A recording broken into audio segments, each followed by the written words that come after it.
session presented by Royal Orchid Hotels. Please welcome the President of Royal Orchid Hotels, Arjun Baljee, in conversation with Skift Research Editor, Dan Marsek. All right. Hi. Arjun, welcome to the stage. So got a great crowd out here. And this is my favorite kind of conversation because we get to start off getting a little philosophical. Yep. So we're going to talk about lifestyle brands, and the reality is that lifestyle is somewhat subjective. We have lots of lifestyle brands, but they're all different. So tell me, what does it mean to you, and what does it mean specifically, not just to you, but specifically in the Indian context and how it relates to the market? Well, you do see a number of hotels or hotel brands calling themselves lifestyle, but in reality, it is about a human connection, right? And the human connection kind of extends to authenticity, right? What does the brand really stand for? How does it interact with the community that it operates in, right? And you could have a single one-off hotel that does that effectively, but then how do you do it at scale? Right. So when you add authenticity, localization, and scale, right, and you make it an inclusive brand, I think that to me is a lifestyle product, right? But then the whole question about lifestyle, is it only at the luxury end, which is what we're seeing, right? Mm-hmm. And if you look at the Indian context, which is what you asked, right, you're looking at 60% of India under the age of 30. You look at the rise of the middle class, right? So at every price point, everybody has a lifestyle aspiration, right? And therefore, I think, from an Indian context, it's there's an opportunity to do a lifestyle brand across the various price spectrums, right? Yeah, that's really interesting, and it's a great point. I think you're right. I think sometimes, we actually just heard it in the last session, talking about how oftentimes people look at luxury as the place where you're going to get the best services. Of course you will, but you need that all the way up and down the scale, and you need to provide that value. So, as we talk about this, Royal Orchid, why do you think that your company is in a good position to deliver this type of lifestyle across the spectrum? But listen, that's a great question. So as I was telling somebody just last night, the Royal Orchid Hotels has 120 hotels around the country. We've got an amazing pipeline. We're listed. But we're the 5th largest hotel company in the country that nobody knows of. Okay? It's very simple. Because we're a bunch of hotels, and we're not a hotel brand in itself. The opportunity today, because of the scale that we have, is that we have the ability to bucket them in 5 different categories, which is what we're doing now, right? Starting from an upscale lifestyle category, extending all the way down to a Generation Z hyperlocal brand, right? So the ability to experiment at scale, I think the fact that we don't have a legacy issue, right, puts us in a good place, right, to actually roll this idea out. Yeah, no, that's great, and that's really interesting. So let's get into a little bit more. Why did you see the opportunity happening now? Where do you see those gaps and kind of what's missing in the market where this lifestyle can be, for lack of a better term, kind of inserted at these different levels of the market, at different chain scales? So COVID helped accelerate this whole need for India to travel, right? And the fact that we, as a nation, leapfrogged the fixed line telephony and went straight into mobile, and now everybody has Instagram on their phones, everybody has Reels, everybody's looking at aspirational travel and influencers, right? So it just kind of seems the time when customers are actually demanding from the hotel operator something new, right? You look at the number of moments of celebration in one's life, especially from a demographic perspective, right? You're looking at, again, back to 60% under the age of 30, the next 20 years, you're going to find more engagements, more weddings, more births of kids, and, the family side itself, right? More celebrations at jobs, more going out to bachelor parties, and, so from a demographic perspective, and the fact that a number of people are getting into the segment of affordability, right, they're going to demand a lot more from traditional hospitality. Right? And I think that gives us the opportunity to actually cater to those at, in different parts of the country using authentic local experiences, right, layered with, of course, a level of brand DNA and standardization. Right, exactly. Yeah, I was on a panel earlier today, and we were talking about the luxury market specifically. It was with Leela and Global Hotel Alliance, and they were just talking about the sheer size of that luxury market, which is like 70 million today. And as we were talking through that, they mentioned something like 500 million in terms of middle class market. So it's huge. This opportunity is massive. So what is your strategy right now? What are you doing to actually deliver this to the market? And, spoiler alert, you're going to talk about your new brand, right? Well, we are going to talk about the new brand, but I think from a brand perspective, the first thing that we did, so spoiler alert, the new brand is going to be called Iconica. We're attempting to build a hotel along with the brand and launch both at the same time in Mumbai, but more on that later. I think just going back to the drawing board, one had to decide what sort of a brand one is going to launch, right? And who was that end customer? So an old adage, an old saying from the guys who created Bose speaker company, right? Amarnath Bose designed his company for the audiophile with style. Okay, that was a very clean mandate. Audiophile with style, and just remember that.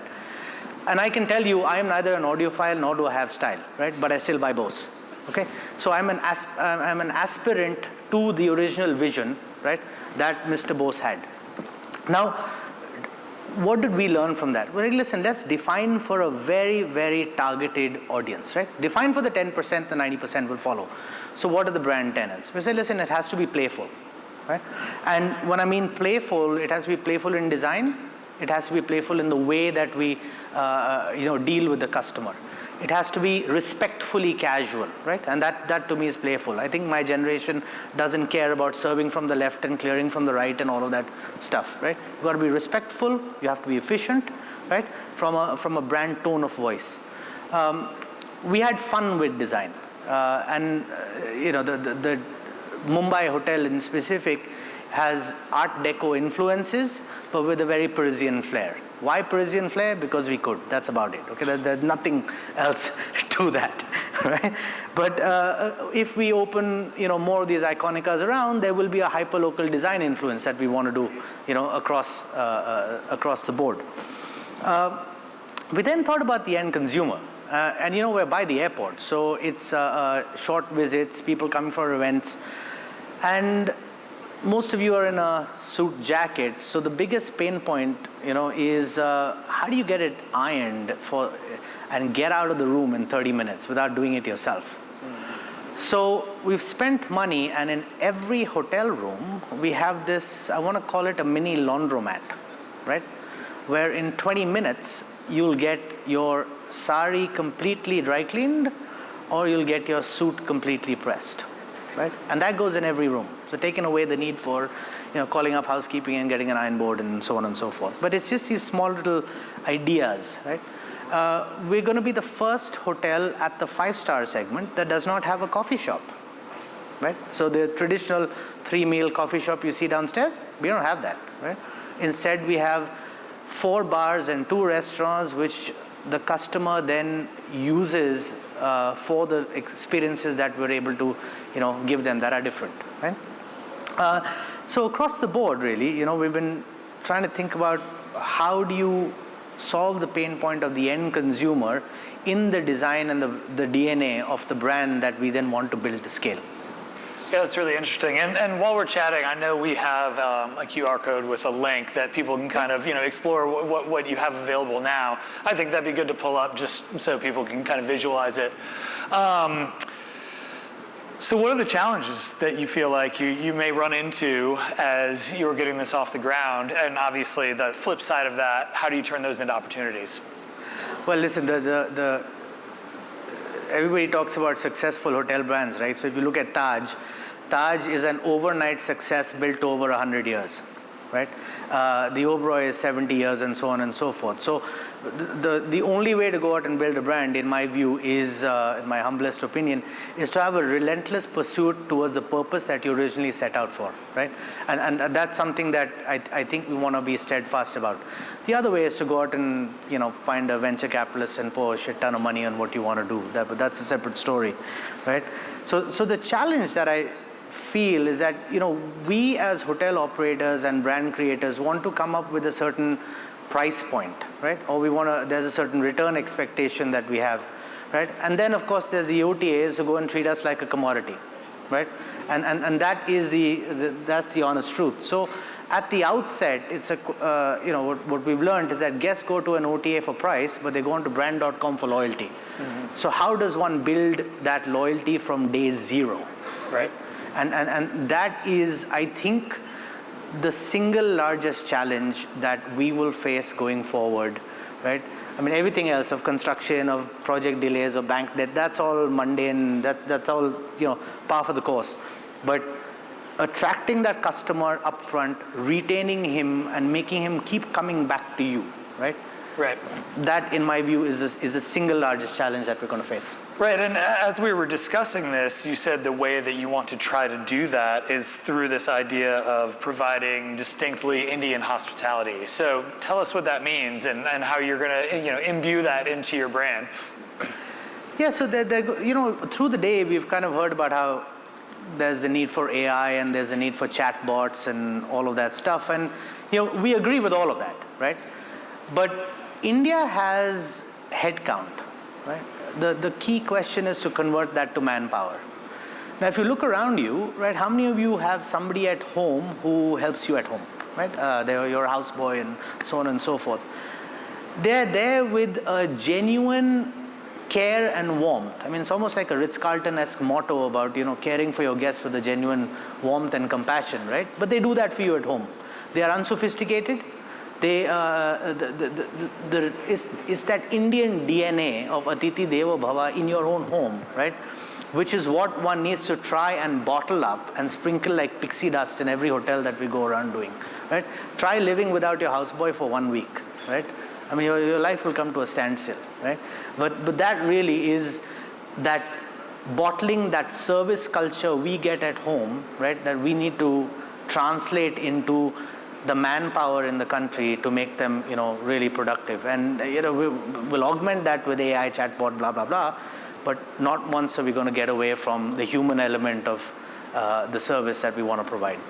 Excellent. Well, it's been really great having you. I look forward to the new brand and look forward to see how it all goes. Well, thank you so much. Appreciate your time today. This has been a pleasure. Thank you. Thanks. Thanks for having me.